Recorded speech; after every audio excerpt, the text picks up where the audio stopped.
আবেশিক ব্যানার্জি। আমি নয়, আমরা বিশ্বাস করি জীবনে চ্যালেঞ্জ আসা ভালো, স্থায়িত্বকে পছন্দ করি না। কেন বললেন অভিষেক। নিজের লোকসভা কেন্দ্র ডায়মন্ড হারবারে আগামী 2 জানুয়ারি থেকে 7-5 দিনব্যাপী স্বাস্থ্য শিবির শুরু করছেন অভিষেক। সেই উপলক্ষেই শনিবার আমতলার সমন্বয় প্রেক্ষাগৃহে চিকিৎসকদের সঙ্গে মিলিত হয়েছিলেন। জাতীয় পর্যায়ে বিভিন্ন বিষয়ে সংসদে তৃণমূলের অবস্থান কি হবে। বৃহস্পতিবার তৃণমূল নেত্রী মমতা বন্দ্যোপাধ্যায় বলেছিলেন, কোনো ব্যক্তিবিশেষ তা ঠিক করবেন না।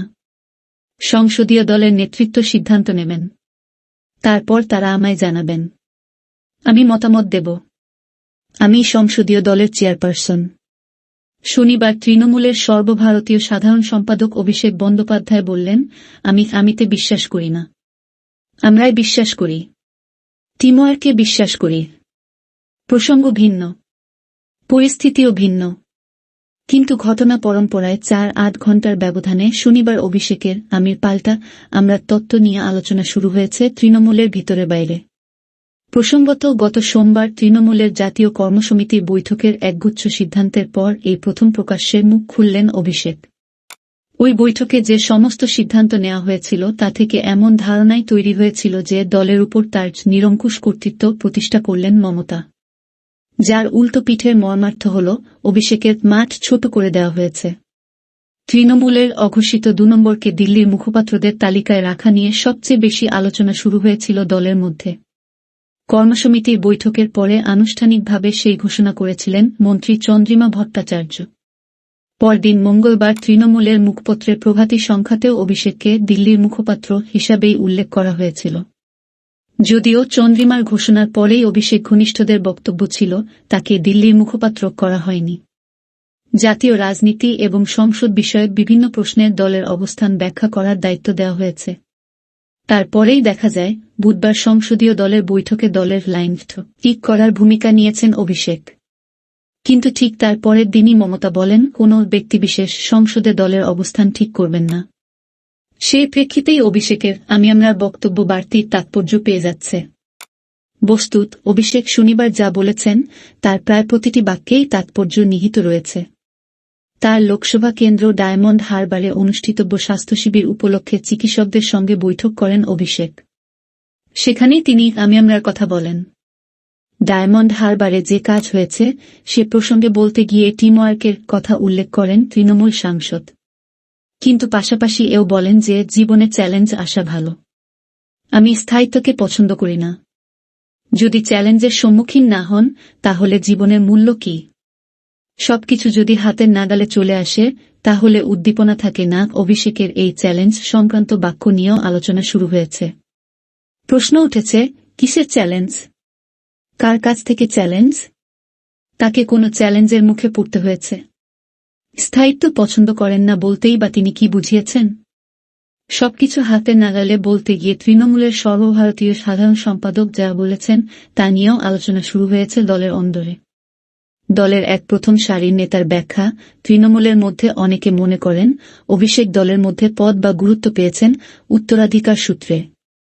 হাতের নাগালে বলতে উনি সম্ভবত সেই বিষয়েই ইঙ্গিত করেছেন। দলের অনেকেই অভিষেকের শনিবারের বক্তব্যের সঙ্গে জুড়ে দিচ্ছেন শাসক শিবিরের অন্দরের গত 1 সপ্তাহের কিছু বেশি সময়ের ঘটনা প্রবাহকে। সেই মনোভাব আরও উস্কে দিয়েছেন অভিষেক স্বয়ং। কারণ তিনি নিজেই বক্তৃতার শেষে বলেছেন, আবেগপ্রবণ হয়ে অনেক কথা বলে ফেললাম। পাশাপাশি তিনি বলেছেন, আমি যা মনে করি সেটাই বলি। অনেকে আমায় বলেন আমি ডিপ্লোম্যাটিক, কূটনীতিক হয়ে কথাবার্তা বলতে পারি না।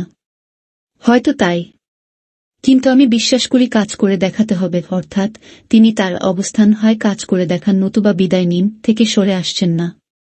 ঘটনাচক্রে লোকসভা ভোটের পরে সরকারের কাজ নিয়ে অভিষেক সবচেয়ে আগে সরব হয়েছিলেন। দলের সর্বভারতীয় সাধারণ সম্পাদক হিসাবে তিনি পারফরম্যান্স রিপোর্টও তৈরি করে পাঠিয়েছিলেন দলের সর্বময় নেত্রী মমতার কাছে।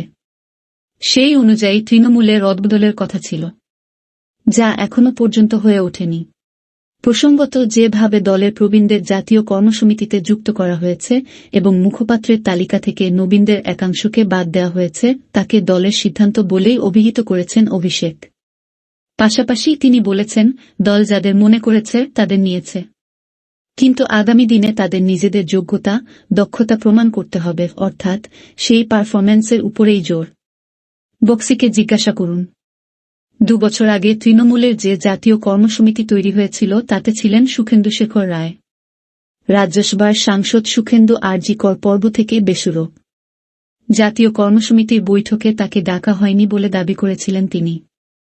আবার তৃণমূলের তরফে আনুষ্ঠানিকভাবে জানানো হয়নি তাকে কর্মসমিতি থেকে বাদ দেওয়া হয়েছে কিনা। কারণ বৈঠকের পরে চন্দ্রিমা কেবল সংযোজনের কথাই বলেছিলেন, বিয়োজনের উল্লেখ করেননি। সুখেন্দুর প্রসঙ্গে প্রশ্ন করা হলে অভিষেক বলেন, জাতীয় কর্মসমিতিতে এ নিয়ে কোনো আলোচনা বা সিদ্ধান্ত হয়নি। ওই বৈঠকের চিঠি পাঠিয়েছিলেন সুব্রত বক্সি।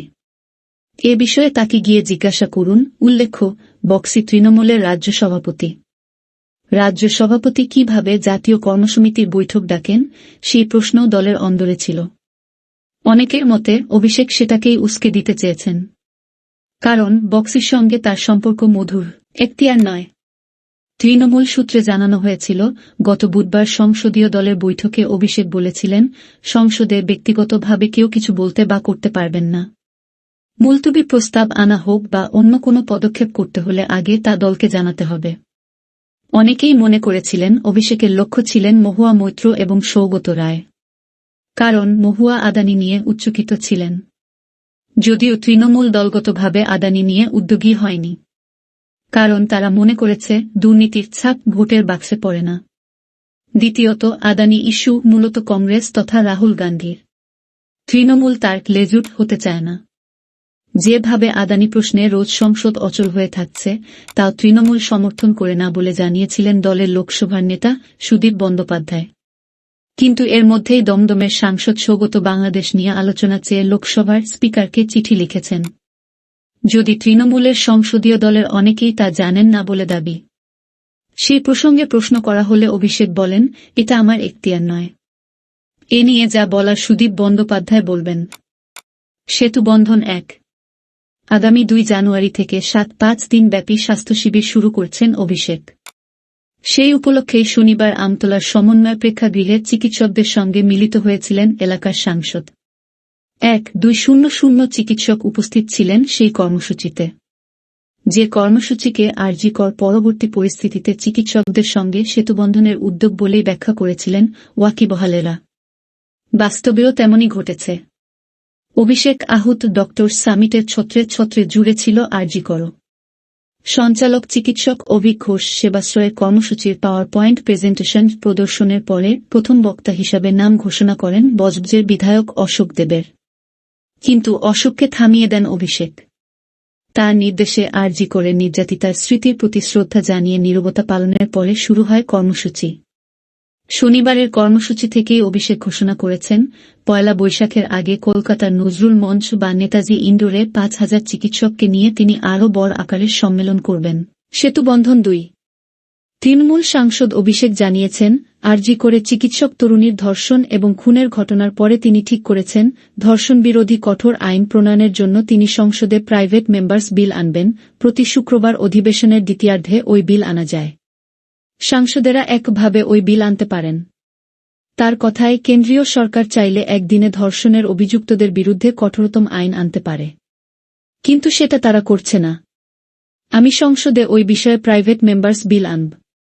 আমার সঙ্গে কেউ থাকুক বা না থাকুক, পাশাপাশি রাজ্য বিধানসভা পাশ হওয়া অপরাজিতা বিলের কথাও উল্লেখ করেছেন তিনি। তার কথায় এই বিলে রাষ্ট্রপতি ছাড়পত্র দিলে তা আইন হয়ে যাবে। কঠোর আইন না হলে ধর্ষণ রোধ করা যাবে না। আন্দোলন প্রতিবাদ হোক, কিন্তু ওটা দিয়ে ধর্ষণের মতো ঘৃণ্য অপরাধ ঠেকানো যাবে না।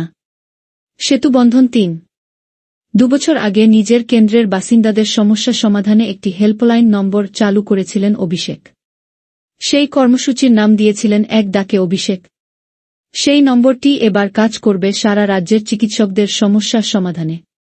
বৈঠকে উল্লেখ করেন, চিকিৎসকদের অনেক সময় অপ্রীতিকর পরিস্থিতির মধ্যে পড়তে হয়। কেউ কোনো সমস্যায় পড়লে ওই নম্বরে ফোন করলে অভিষেকের টিম যথাসম্ভব সাহায্য করবে। তৃণমূল সাংসদ জানিয়েছেন, শুধুমাত্র চিকিৎসকদের সমস্যা সমাধানে তিনি 100 জনের পৃথক একটি টিম গঠন করছেন। তারা সব সময় চিকিৎসকদের পাশে থাকবেন।